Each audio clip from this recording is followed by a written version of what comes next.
ಇಲ್ಲಿ ಗೌರಿಕಾಯಿ ಜಾಸ್ತಿ ಇತ್ತು, ಅದು ಕೂಡ ಬಲ್ತಿತ್ತು. ಅದನ್ನ ಸ್ವಲ್ಪ ಏನಾದರೂ ಮಾಡೋಣ ಅಂತೇಳಿ 1/2 ಭಾಗ ಮಾಡಿ ಉಪ್ಪು ಜೀರಿಗೆ ತುಂಬಿ ಬಿಸಿಲಲ್ಲಿ ಇಟ್ಟಿದ್ದೀನಿ.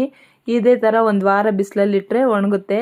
ಒಣಗಿದ್ಮೇಲೆ ಅದು ಮಜ್ಜಿಗೆ ಮೆಣಸಿನಕಾಯಿ ಥರ ಆಗುತ್ತೆ. ಎಣ್ಣೆನಲ್ಲಿ ಹಾಕಿದ್ರೆ 1 ವೀಕ್ ಆದಮೇಲೆ ಹೆಂಗಿರುತ್ತೆ ಅಂತೇಳಿ ಮತ್ತೆ ತೋರಿಸ್ತೀನಿ. ಮೊನ್ನೆ ರಾಧೆ ಮಾಡಿದಾಗ ಎಲ್ಲ ಸಾಮಾನುಗಳು ಆ ಕಡೆ ಈ ಕಡೆ ಆಗೋಗಿತ್ತು. ಅದನ್ನೆಲ್ಲ ಆರ್ಗನೈಸ್ ಮಾಡ್ಕೊಳ್ಳೋಣ ಅಂತೇಳಿ ಮಾಡ್ಕೊತಾ ಇದ್ದೆ.